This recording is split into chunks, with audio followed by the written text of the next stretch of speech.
پڑیں گی، لوگوں کا بھی اس دن کو بھی یاد رکھا کرو، وہ دن بھی تم پہ آنے والا ہے۔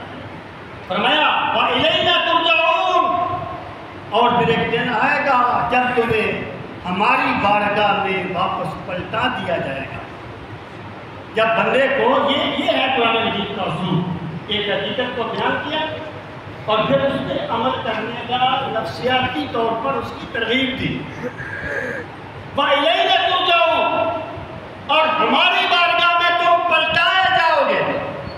قرآن نے یہ نہیں کہا کہ تم پلٹو گے، قرآن نے کہا پلٹائے جاؤ گے، تم نہ بھی چاہو گے تمہیں ہماری بارگاہ میں آنا پڑے گا۔ تو یہ ہے وہ فتنے کی ایک صورت۔ اب دیکھیے دوسرے مقام پر فرمایا اللہ تعالیٰ نے انما اموالکم واولادکم فتنہ، پھر وہی لفظ فتنہ ہے، وَلَقَدْ فَتَنَّا الَّذِينَ مِن قَبْلِهِمْ نَبْلُوكُم بِالشَّرِّ وَالْخَيْرِ فِتْنَةً انما اموالکم واولادکم فتنہ، پھر وہی فتنہ ہے۔ لوگوں تمہارا مال اور تمہاری اولاد تمہارے لیے فتنہ ہے۔ فتنہ فساد نہیں، فتنہ سے مراد فساد نہیں ہے، فتنہ سے مراد ہے پرکھ، آزمائش۔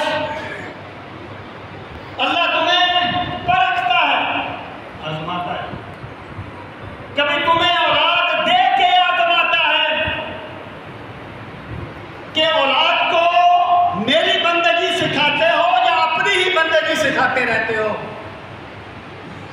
اولاد کو میری بارگاہ میں جھکنے کی تلقین بھی کرتے ہو یا اپنا حکم ماننے کا حکم دیتے رہتے ہو۔ اللہ تمہیں آزماتا ہے، اور ہر دور میں اولاد انسان کے لیے باعث عزت رہی ہے،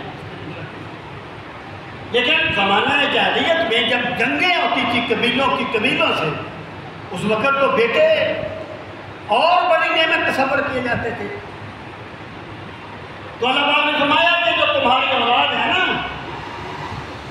اسے یہ نہ سمجھ لینا کہ میرا خدا مجھ سے بڑا راضی ہے اس لیے اس سے مجھے اتنی اولاد دی۔ اس کا پھر مطلب تو یہ ہوا کہ جس کو اولاد نہیں ملی اللہ اس سے ناراض ہے؟ یہ بات نہیں ہے، یہ آزمائش ہے۔ کسی کو خدا دے کے آزماتا ہے، کسی کو نہ دے کے آزماتا ہے، کہ جسے دی ہے وہ نعمت پا کے میرا باقی کون ہو گیا، اور جسے نہیں دی وہ نہ پا کے اس کے دل میں میرے بارے میں شکوہ تو نہیں آ گیا، شکایت تو نہیں آ گئی۔ اللہ فرماتا ہے یہ تمہاری آزمائش ہے۔ یا تم اسے اللہ کی محبت کا غالب تو نہیں کر دیتے؟ کیا تم اولاد کی محبت کو دین کی محبت کا غالب تو نہیں کر دیتے؟ تو میں کیا کرتا ہوں کہ بندہ کرپٹ نہیں ہوتا، اسے اولاد کی محبت کرپٹ بنا دیتی ہے۔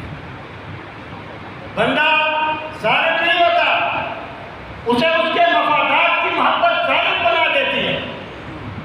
اللہ پاک فرماتا ہے یہ تمہاری آزمائش ہے، کبھی ہم دے کے آزمائیں گے، کسی کو نہ دے کے آزمائیں۔ ایک سیاسی تھے سرکار کی بارگاہ میں، جب نماز پڑھنے کے لیے آتے، ان کا ایک 6-7 سال کا بچہ ان کے ساتھ ہوتا تھا۔ تو چند دن گزرے وہ نظر نہ آئے، تو سرکار نے پوچھا کہ وہ نظر نہیں آئے۔ عرض کرنے لگے یا رسول اللہ صلی اللہ علیہ وسلم، ان کے بیٹے کا انتقال ہو گیا، وہ جو بچہ ان کے ساتھ آتا تھا مسجد میں، وہ بچہ فوت ہو گیا۔ سرکار نے صحابہ کرام سے پوچھا، اچھا پوچھنے کا یہ مطلب نہیں ہے کہ سرکار کو پہلے علم نہیں تھا، ٹھیک ہے نا؟ وہ جو فرشتے آتے ہیں وہ کہتے ہیں میرے بندے کیا کر رہے تھے، یا اللہ تیرا کیا مانگ رہے تھے، یا اللہ جنت مانگ رہے تھے؟ تو اللہ نہیں جانتا کہ میرا ذکر کر رہے تھے، جنت مانگ رہے تھے؟ جانتا تو ہے۔ کبھی کبھی سوال متوجہ کرنے کے لیے بھی کیا جاتا ہے۔ اللہ پاک نے حضرت موسیٰ سے فرمایا ما تلقی بیمینک یا موسیٰ، موسیٰ تیرے ہاتھ میں کیا ہے؟